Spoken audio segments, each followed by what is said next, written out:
오늘 말씀 보겠습니다. 오늘 말씀 누가복음 6장 8절에서 10절 말씀입니다. 누가복음 6장 8절에서 10절, 제가 가지고 있는 성경으로는 신약성경 94페이지 있습니다. 누가복음 6장 8절에서 10절 말씀, 성경 있는 분들은 94페이지 찾으시면 되겠습니다.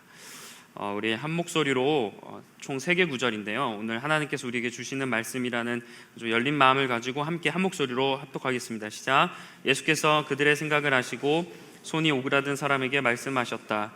일어나서 가운데 서라. 그래서 그는 일어나서 섰다. 예수께서 그들에게 말씀하셨다. 너희에게 물어보겠다. 안식일에 착한 일을 하는 것이 옳으냐, 악한 일을 하는 것이 옳으냐, 목숨을 건지는 것이 옳으냐, 죽이는 것이 옳으냐. 예수께서 그들을 모두 둘러보시고서 그 사람에게 명하셨다. 내 손을 내밀어라. 그 사람이 그렇게 하니 그의 손이 회복되었다. 아멘. 네, 오늘은 하나님은 가둘 수 없는 분이다 라는 주제로 우리가 함께 말씀을 나누고자 합니다. 우리는 이렇게 신앙생활 하다 보면 각자 신앙의 관념이 있어요. 아무래도 우리가 신앙생활하면서 내가 알게 되고 깨닫게 되고 또 배우게 되면서 나름대로 각자의 그런 신앙의 틀이 있습니다. 그래서 하나님은 이러한 분이실 거고, 예수님은 이러한 분이시고, 또 교회는 이러한 모습으로 운영이 되어야 되고, 그리스도인이라면 이렇게 살아야 된다라는 나름대로 관념이 있어요. 그래서 이것을 통해서 또 세상을 바라보고 교회를 바라보고 서로를 바라보고 나를 바라보게 됩니다. 근데 이러한 그런 관점이 신앙생활에 있어서 크게 도움이 될 때가 있어요. 내가 더 이제 하나님을 더 깊게 알게 되고, 교회에 대해서 더 잘 이런 사랑하는 마음이 커지고, 또 이런 것을 통해서 나도 성장해가는 그런 느낌이 들 때가 있습니다. 이렇게 긍정적인 면에서 사용될 때가 있는 반면 좀 방해가 될 때가 있어요. 내가 어떤 부분을 받아들이고 이해하는 데 있어서 이런 관념이 오히려 걸림돌이 된다는 겁니다. 예를 들어서 하나님이 살아계시는데 왜 나에게 이런 어려움이 생기는가라고 우리가 그런 관점으로도 바라볼 때가 있고, 또 하나님이 참된 신이라면 세상이 어떻게 이렇게 돌아갈 수 있도록 방관하실 수 있냐고 또 우리가 그렇게 생각하기도 하죠. 그리고 또 어떤 나의 틀을 가지고 저 사람이 그리스도인인데 왜 저렇게 행동하고 왜 저렇게 말하지라고 우리가 판단할 때가 있습니다.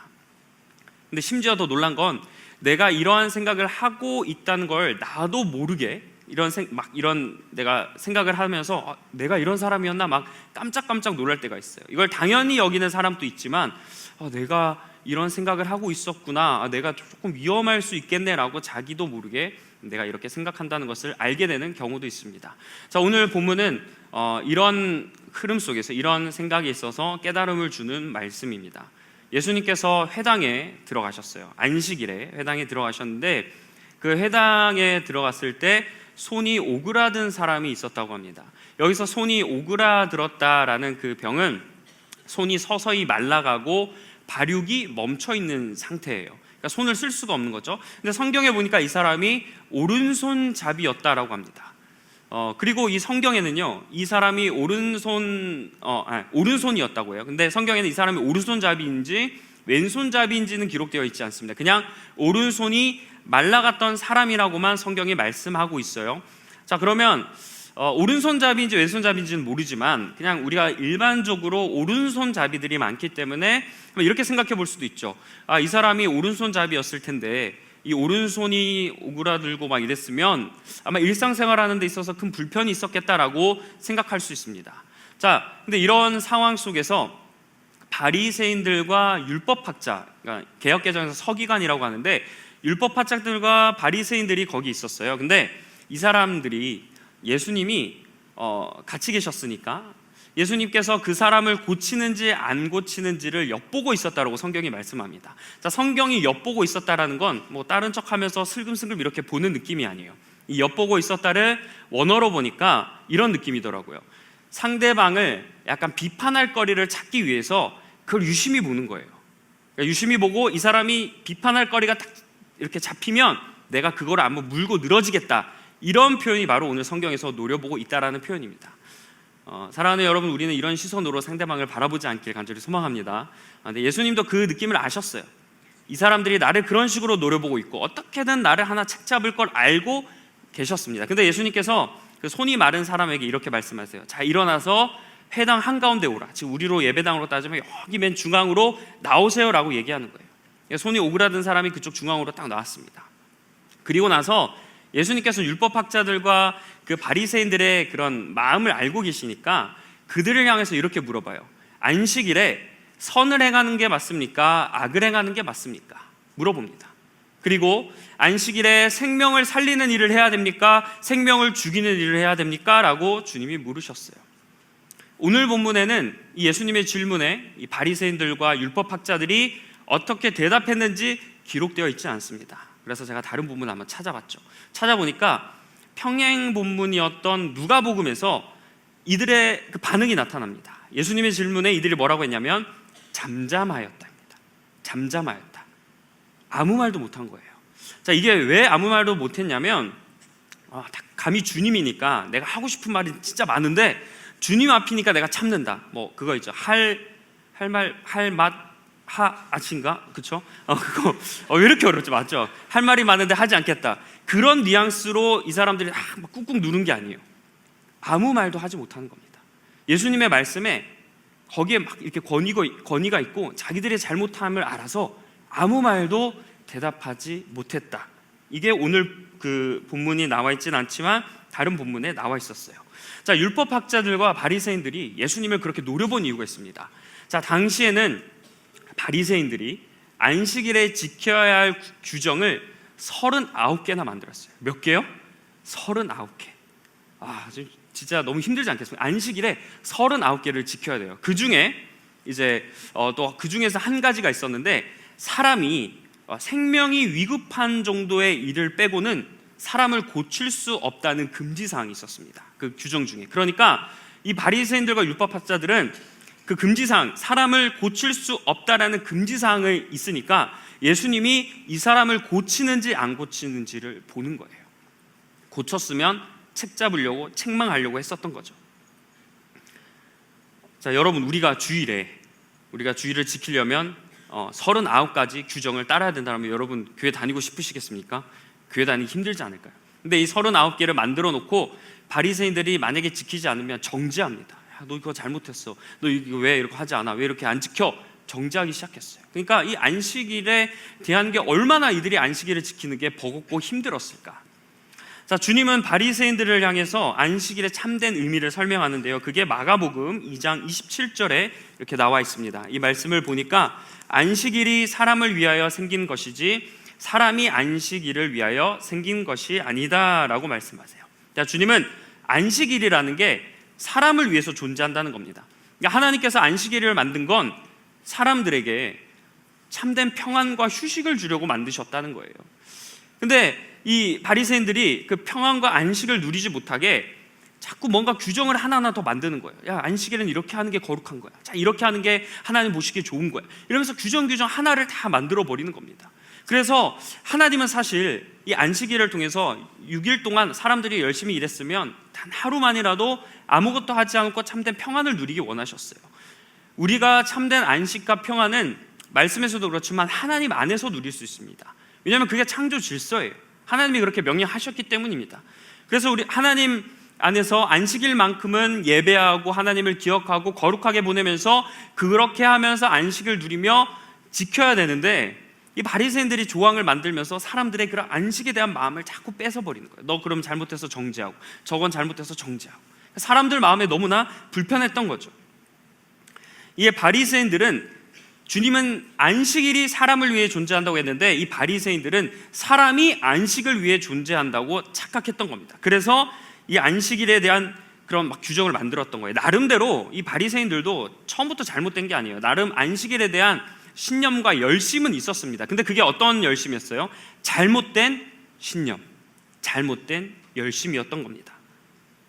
안식일은 이렇게 보내야 된다는 관점에 그들이 갇혀 있었어요. 안식일에는 뭐 하면 되는 거예요? 거룩하게 하나님을 지키며 자기가 평안을 누리면 되는데 이걸 위해서 내가 이럴 땐 이렇게 해야 되고 이렇게 하면서 하나하나 막 갖다 붙이기 시작하는 거예요. 그러니까 본인들은 이렇게 지켜야 되는 관점에 갇혀 있었다. 그리고 안식일의 정신은 뭐였어요? 아까 얘기한 대로 휴식, 평안, 쉼이었어요. 근데 이거를 누리지 못하고 부수적인 것들을 만들다 보니까 안식일을 지키는데 부담감을 사람들이 느끼게 만들었던 겁니다.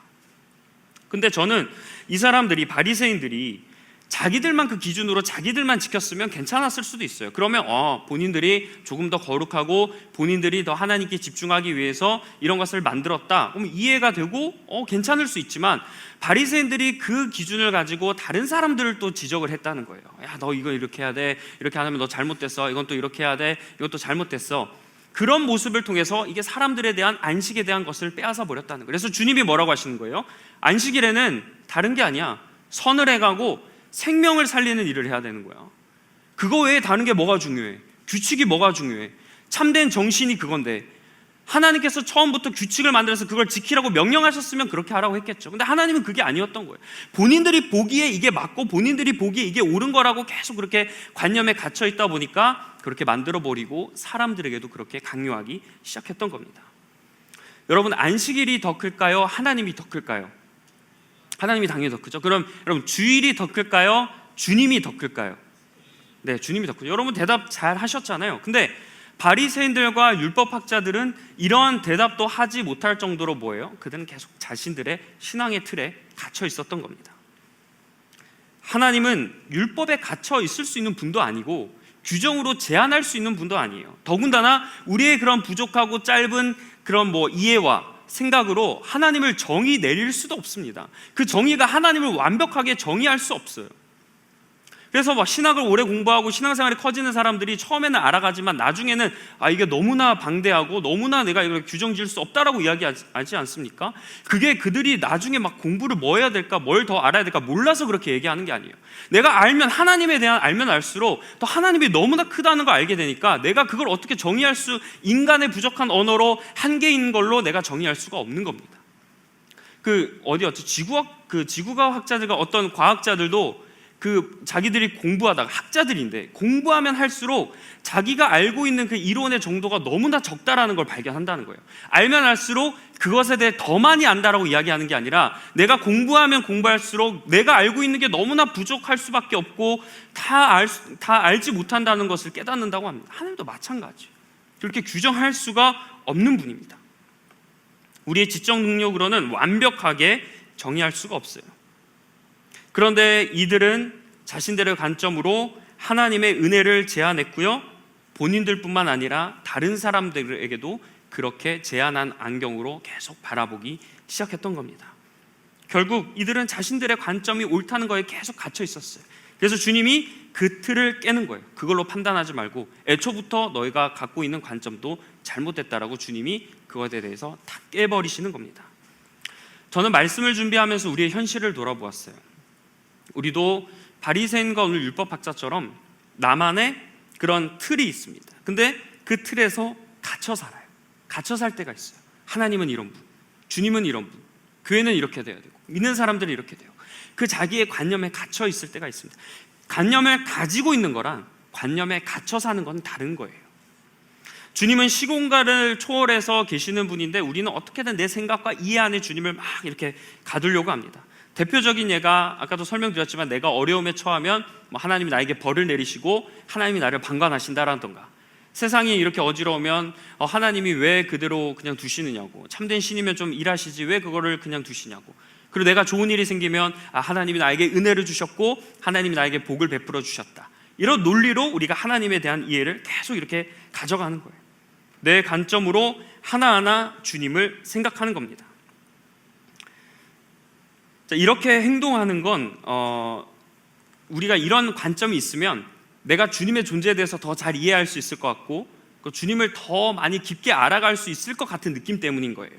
내가 누군가에게 하나님에 대해서 말을 해야 되는데, 내가 어느 정도의 생각과 그런 판단을 가지고 있으면 하나님은 이런 분이야, 주님은 이런 일을 하셨어라고 내가 설명할 수 있잖아요. 그러니까 내가 설명할 수 있으려면 어쨌든 내가 생각을 잘 해야 되고, 또 내가 어떻게 하다 보면 옳고 그름을 따지기 위해서는 나름대로 나의 기준을 가지고 그런 걸 하나하나 이렇게 만들어가는 거예요. 근데 이제 내 틀 안에 주님을 가둘 수 있는 건 절대 그렇게 될 수가 없습니다. 왜냐하면 우리는 작아요. 작은 우리가 어떻게 하나님을 담을 수 있겠습니까? 작은 종이컵에 큰 물을 담을 수 있나요? 담을 수가 없어요. 작은 우리는 절대로 큰 하나님을 담을 수 없습니다. 자, 근데 우리가 크신 하나님을 담으려고 하고 그 크신 하나님이 하는 일들을 내가 하나하나 이해하고 받아들이고 정의 내려 보려고 하니까 어떤 거예요? 내가 갇혀 있으면서 동시에 하나님의 가능성을 내가 제한하는 거예요. 왜냐하면 나는 그것밖에 안 되는데 하나님을 제한하니까 그것밖에 보지 못하는 거예요.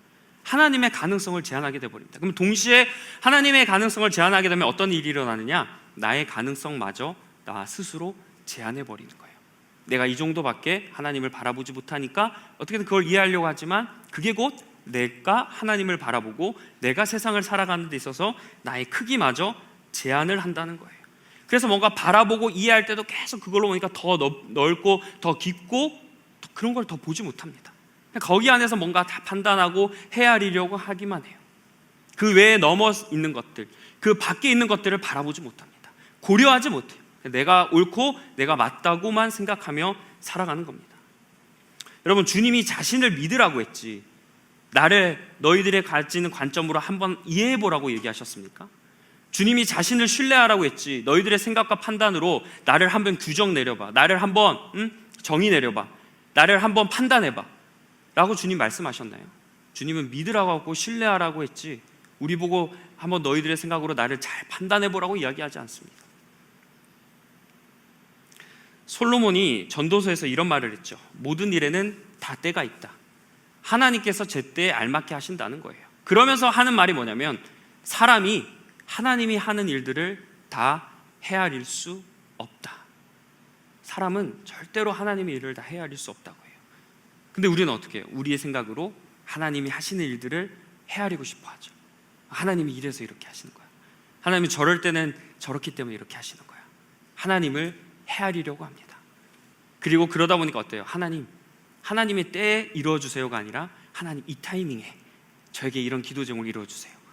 하나님 지금 저에게 이런 놀라운 은혜를 부어주세요. 그 타이밍마저 내 생각으로 가져오려고 한다는 거예요. 근데 성경은 분명히 말씀합니다. 하나님이 제때에 알맞게 이루어 주신다. 그러면 그 가정 속에서 우리가 어떻게 해야 되는 거예요? 주님의 존재를 믿고 하나님의 인도하심을 신뢰하는 우리는 어떻게 해야 됩니까? 충성하는 거예요. 주어진 자리에서 부르신 곳에서 최선을 다해야 되는 겁니다. 성경에 이런 말씀이 있어요. 맡겨진 자에게는 뭐가 필요하다고요? 충성. 우리는 그 자리에서 뭔가 헤아리고 판단하기보다 주님이 주신 그 자리에서 최선을 다해서 내가 할 수 있는 모든 걸 다 하면서 믿음을 가지고 열심히 살아가야 된다는 것, 그게 우리가 할 수 있다는 겁니다. 여러분, 달란트 비유에서 5달란트, 2달란트, 1달란트 그 받은 종이 나오죠. 근데 이 5달란트와 2달란트 받은 종은 내가 왜 5달란트를 받았나요? 내가 왜 2달란트를 받았어요? 묻지 않아요. 그리고 왜 달란트를 가지고 이윤을 남겨야 되는지 날 좀 설명해 보세요 라고 이야기하지 않습니다. 불평과 불만 이야기하지 않아요. 이 5달란트와 2달란트 받은 사람은 제일 먼저 하는 게 뭐예요? 가서 행동하는 거예요. 이윤을 남기는 일을 굳이 말하고 묻지 않고 따지지 않고 그냥 바로 그 일을 하는 겁니다. 근데 1달란트 받은 사람들만 어떻게 했어요? 그 사람만 하나님 왜 나는 이렇게 적게 해주세요?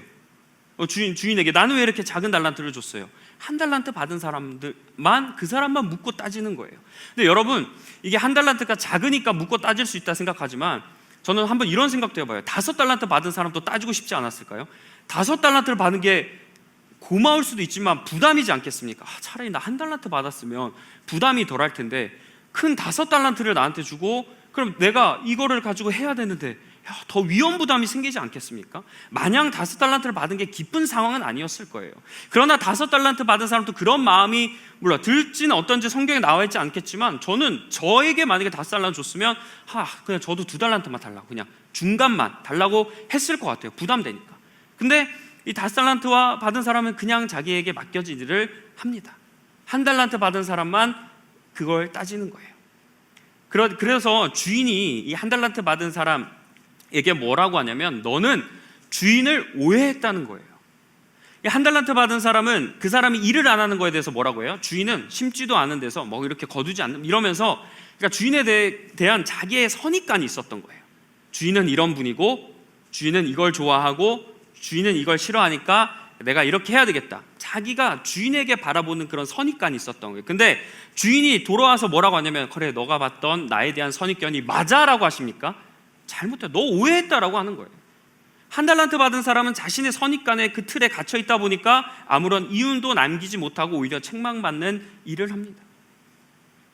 그래서 어딘가에 하나에 우리가 갇혀 있는 게 이게 되게 하나님의 일, 그 종이 주인을 오해했듯이 우리의 갇혀 있는 것들이 하나님을 오해하게 되고 교회를 오해하게 되고 성도들을 오해하게 되고 기독교를 오해하게 될 수 있는 그런 위험성을 우리가 가질 수 있다는 거예요. 여러분, 바울이 다메섹에서 주님을 만났잖아요. 그때 바울이 이제 뒤집어졌습니다. 사실 바울은 유대인이에요. 하나님에 대해서 잘 알고 아주 공부도 받았던 똑똑한 사람입니다. 무식했던 사람이 복음을 알아서 복음을 전한 게 아니라 유대인으로서 아주 투철했던 사람이에요. 근데 이 사람이 진짜 복음을 갖게 되니까 어떠는 거예요? 내가 그동안 갖고 있었던 게 잘못됐다는 걸 깨닫는 거예요. 나는 유대인으로서 투철하니까 스데반 같은 사람 내가 잡아 죽일 거야. 이제 예수 그리스도를 전하는 사람 내가 다 끌고 와서 감옥에 다 넣고 내가 다 죽여버릴 거야. 이런 사명을 가지고 살았다니까요. 자기가 생각하는 그 틀에 갇혀서 살다가 주님을 만나니까 어떻게 해요? 주님이 그 틀을 확 깨버리시는 거예요. 너 잘못 알고 있어. 주님이 뭐라고 해요? 사울아 사울아, 나는 내가 박해하는 예수다라고 주님이 이야기하시지 않습니까? 사울의 틀을 완전히 주님이 바꿔버리시는 거예요. 그냥 다 깨버리시는 거예요. 이처럼 하나님은 우리의 부족한 신앙을 깨실 때가 있습니다. 내가 하나님에 대해 오해하고 내가 알고 있는 게 무조건 맞다라고 생각하는 그것을 하나님이 깨뜨리실 때가 있어요. 그리고 내가 하나님을 믿는다고 하지만 하나님보다 사람을 의지하고 돈을 의지하는 것들을 하나님께서 다 깨뜨려 버리십니다. 그래서 하나님이 나에게 어떻게 이런 일을 하실 수 있지라는 너무나 큰 위기와 어려움을 경험할 때가 있거든요. 근데 하나님이 그 사람을 포기해서 아니면 사랑하지 않아서가 아니에요. 하나님은 그 사람이 그렇게 계속 살아가면 위험하니까 어떤 사건과 어떤 사람을 통해서 그거를 완전히 깨부시는 거예요. 그래야 바울처럼 살아갈 수 있으니까. 그래야 하나님을 오해하지 않고 기독교를 오해하지 않고 서로를 판단하지 않으며 살아갈 수 있으니까 하나님이 어떠한 사건을 통해서 다 깨시는 겁니다. 혹시 여러분 그런 일을 경험하신다면 하나님께 감사하세요. 하나님이 여러분을 포기해서가 아니라 여러분을 포기하지 않으셔서 그런 일을 통해서 깨지게 하시는 겁니다. 신앙은 자꾸 채우고 내가 알아가면서 쌓는 것만 생각하지만 깨는 거예요. 깨는 거. 잘못된 거 깨고 내가 기존에 알았던 게 부족하면 다 깨버리는 겁니다. 비우는 거예요. 비우는 거. 근데 우린 채우려고만 하니까 어때요? 더 이상 채울 수 없이 꽉꽉 채워진 다음에 채워진 걸로 판단하고 바라보지 않습니까? 근데 신앙은 비우는 거예요. 내가 비워야 그때 누가 역사하시는 거예요? 주님이 역사하시기 때문입니다. 제가 여러분이 가지고 있는 신앙의 관점들이 무조건 잘못됐다고 이렇게 비난하는 거 아닙니다. 오해하지 않으셨으면 좋겠어요. 근데 그런 관점이 오늘 말씀처럼 착한 일, 선을 행하는 일에 사용이 되거나 생명을 살리는 일에 사용된다면 너무나 건강하게 잘 가지고 계시는 관점입니다. 그리고 그 일을 내가 하려고 하기보다 주님께 맡기고 주님이 하시는 방법에 순종하는 거, 그렇게 쓸 때는 내가 가지고 있는 관점이 건강하고 올바른 관점이에요. 그리고 하나님의 틀 안에 내가 들어가려고 하는 거, 그러니까 내 틀 안에 하나님을 데리고 와서 여기서 이게 맞고 저게 틀렸다 보는 게 아니라 내가 하나님의 틀 안에 딱 들어가서, 그러니까 그게 내가 하나님 안에 거하는 거죠. 거기 안에 거해서 모든 것을 바라보는 거. 그렇게 가고 있다면 여러분 너무나 건강하고 올바르게 잘 신앙생활 하시는 거예요. 그 벼룩과 관련된 되게 유명한 그 실험이 있죠. 그 벼룩은 원래 자기 몸에 100배 그 정도 뛸 수 있다고 해요.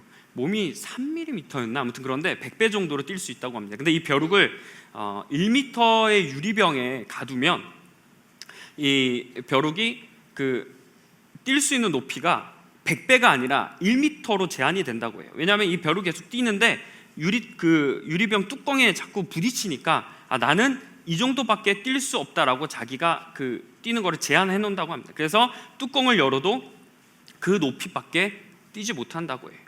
이게 되게 어떻게 보면 작은 우리가 하나님을 거기 안에 가둬버리면 우리가 하나님은 이러한 분이 이것밖에 안 되시는 분이고 이 정도만 하실 수 있는 분이라고 우리가 오해할 수 있다는 거예요. 그러나 절대로 작은 우리는 크고 위대하신 하나님을 제한할 수 없습니다. 그래서 우리는 지금 혹시 내가 건강하지 못한 신앙의 틀을 가지고 있고 그걸로 판단하고 뭔가 제한하고 그러고 있다면 그 틀을 여러분 과감하게 부숴버리시길 바라요. 그리고 하나님 안에 여러분이 들어가세요. 내가 이렇게 탁 섰고 내가 이걸 가지고 바라보려 하지 마시고 여러분이 하나님 안에 들어가세요. 하나님 안에 들어가서 바라보세요. 그러면 기존에 바라봤던 것들과 다르게 보입니다. 그 대표적인 게 아까 설명했던 바울 아니겠어요? 정죄했던 사람들 어떻게 해요? 사랑의 복음의 대상으로 바라보기 시작하는 거예요. 내가 바라봤을 때는 이 사람들 비판해야 되는 사람들입니다. 근데 주님 안에 들어가니까 사랑의 대상이구나, 선교의 대상이구나, 품어줘야 되는 대상이구나, 바라보기 시작한 겁니다. 진정한 믿음은 내가 올바른 그런 관점을 세워서, 내가 어떠한 크고 좋은 관점을 세워서 그걸로 바라보려는 게 아니라 하나님의 관점 안에서 세상과 나를 바라보는 거예요. 그게 올바른 신앙생활입니다. 저도 신앙생활하고 사역을 하면 할수록 이 부분을 너무나 많이 느껴요. 다 나름대로 신앙에 다 관점들이 다 있죠. 다 있어요. 어린아이도 있어요. 초등학생들도 나름대로 그 신앙의 관점이 있습니다. 무시하지 마세요. 저 초등부 사역하면서 진짜 놀랐어요. 얘랑 신방하면서 떡볶이 신방하는데 저 깜짝 놀랐어요. 이건 음식만 떡볶이지 얘랑 얘기하는 건 거의 막 권사님, 장로님이야. 진짜 그 정도로 초등학생들도 신학에 그 나름대로 그게 있어요. 다 사람들마다 있습니다. 그러나 우리가 이 생각이 과연 하나님 보시기에 맞을까? 내가 그렇게 원하는 대로 바라보는 건가? 내가 하나님 안에서 바라본다는 것을 우리가 늘 주의하고 신경 쓰며 살아가야 되는 거예요. 신앙의 깊이가 깊은 사람일수록 어떻게 하는 줄 아세요? 자기가 맞다고 하는 줄 아세요? 아니요. 자기가 부족하다고 해요. 전혀 그런 사람 아닌데 자기가 교만하다 생각합니다. 그리고 이렇게 얘기해요. 목사님, 저 오늘 또 깨졌어요. 너가 뭐 깨질 게 뭐가 있다고. 이미 너덜너덜 다 깨졌는데 깨질 게 뭐가 있다고. 제가 이렇게 배우고 또 깨진대요.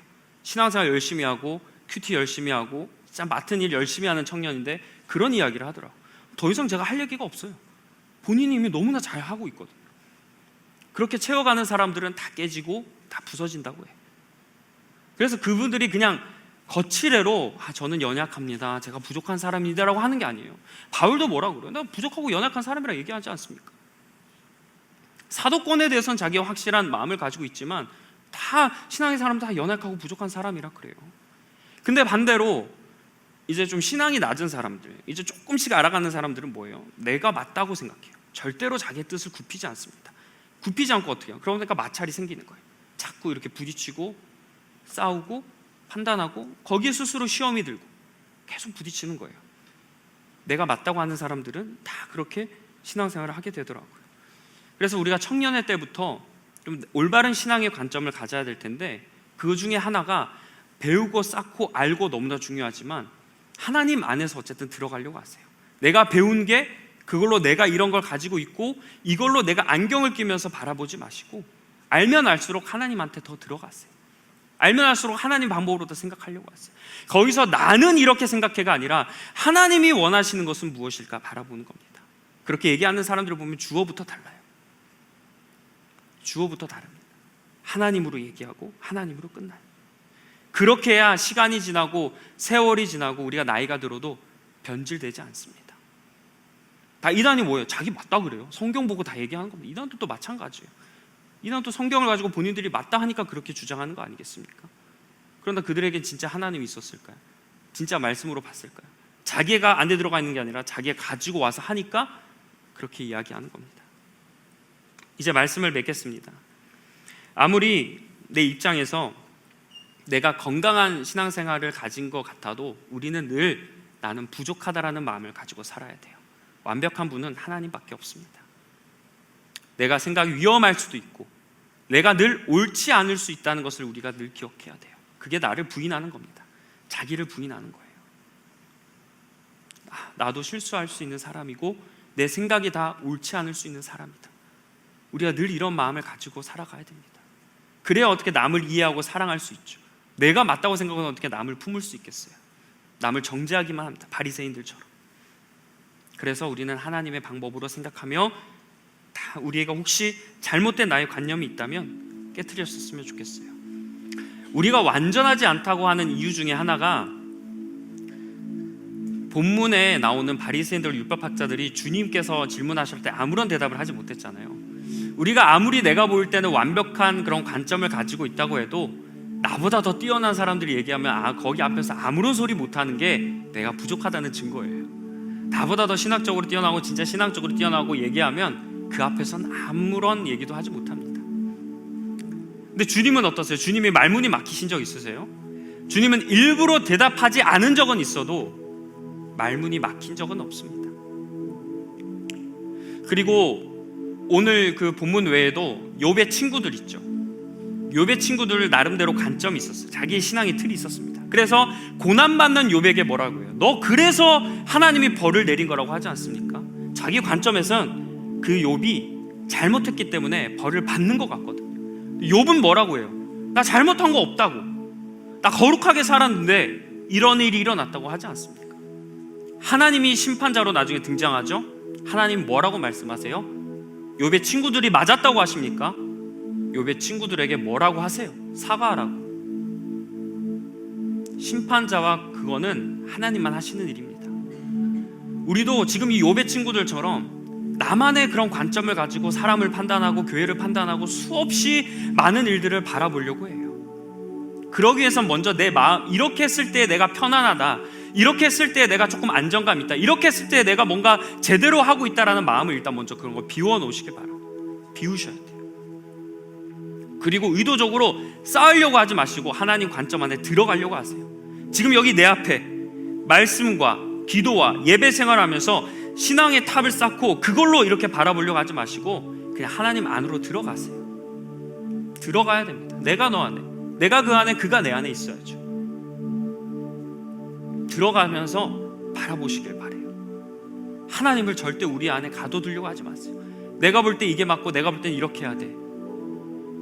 재밌는 게 뭐냐면 반대 있는 사람 얘기도 다 맞아요. 다 맞아요. 이 사람 얘기도 맞고 저 사람 얘기도 맞고 다 들어보면 다 맞아요. 틀린 사람 한 명도 없어요. 다 맞습니다. 생각하는 관점에 다 달라요. 하나님한테 맡겨야죠. 어떻게 하겠어요? 이게 맞다고 이거대로 하면 되겠습니까? 계속 가르고 자르고 그러면 되겠어요? 그게 건강한 걸까요? 그럼 우리가 하나님을 좀 제한하지 않았으면 좋겠습니다. 하나님을 가두지 마세요. 하나님은 우리가 생각한 것보다 더 크고 위대하신 분입니다.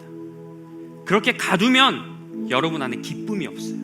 즐거움이 없어요. 의무감과 부담감만 있는 겁니다. 자유함을 누리지 못해요. 벗어나세요. 여러분 스스로 여러분을 올가매고 있는 그 체인을 끊어버리시길 바랍니다. 하나님 안에 들어가세요. 그럴 때 진짜 하나님의 방법으로 세상과 교회와 지체와 다른 것들을 볼 수 있게 됩니다. 그 시선을 가져야 돼요. 그 시선을 갖기 위해 엎드리세요. 부르짖으세요. 내게 맞다고 생각하는 것 있더라도 아플 것 같아도 잘라내세요. 곪은 거 가지고 계속 다니지 마시고 잘라내셨으면 좋겠습니다. 건강하셨으면 좋겠습니다. 그런 마음으로 우리가 바라보면서 하나님께서 우리에게 가장 좋은 길로, 완전한 길로 예비하신 그 길을 하나님만 바라보며 걸어갔으면 좋겠습니다. 오늘 말씀 좀 기억하면서 어떤 누군가에게는 좀 찔림이 되는 말일 수도 있고 또 누군가에게는 좀 저격이 될 수 있는 말일 수도 있고 누군가에게는 도전이 될 수 있고 모르겠어요. 그러나 분명한 사실은 바리새인과 율법학자들은 자신들의 관점 때문에 다른 사람도 피곤하게 만들었고 주님도 오해하게 되었습니다. 그런 시선을 버리길 바라요. 주님과 같은 시선, 사랑으로 섬기는 일을 위해 하시고 선을 위한 일을 하시고 생명을 살리는 일을 하시고 헌신하는 일을 하시고 희생하는 일을 하시길 바랍니다. 그게 맞는 거예요. 이런 삶을 살아가는 저와 여러분 되실 간절히 축복합니다. 기도하겠습니다. 사랑의 하나님, 오늘은 우리가 하나님의 관점에서 바라봐야 되고 그동안 내가 하나님을 너무나 가두고 그것으로만 바라보진 않았나 돌아보았습니다. 하나님, 연약하고 부족하던 우리가 때로는 내가 맞고 옳고 이게 성경적이고 이게 참된 모습이라고 판단하고 정죄할 때가 너무나 많이 있었습니다. 내가 하나님만 바라보겠다고 하면서 하나님을 내 틀 안에 가둬버리고 하나님의 은혜도 제한하고 나의 능력도 제한한 삶을 살았습니다. 바울이 다메섹에서 완전히 고꾸라진 것처럼 하나님, 오늘 나의 잘못된 신앙과 나의 거짓된 신념과 나의 교만한 그 모든 것들을 오늘 이 시간 다 부서져 주시옵소서. 순수하고 깨끗하고 정결한 마음으로 살아가게 하여 주시옵소서. 내가 하나님 안에 거하게 하여 주셔서 놀랍고 크신 하나님을 경험하게 하여 주시고, 살면서도 이건 안 돼, 저건 저렇게 해야 돼, 이건 믿음이 절대로 역사할 수 없는 영역이라고 스스로 제한하지 마시고 하나님의 일하심을 기대하며 기도하고 포기하지 않고 부르심에 달려갈 수 있는 우리 귀한 청년들 되게 주님 도와주시옵소서. 하나님이 나를 제한하지 않으십니다. 나도 하나님을 제한하지 않게 하여 주시옵소서. 모든 말씀 우리 주 예수 그리스도의 이름으로 기도합니다. 아멘.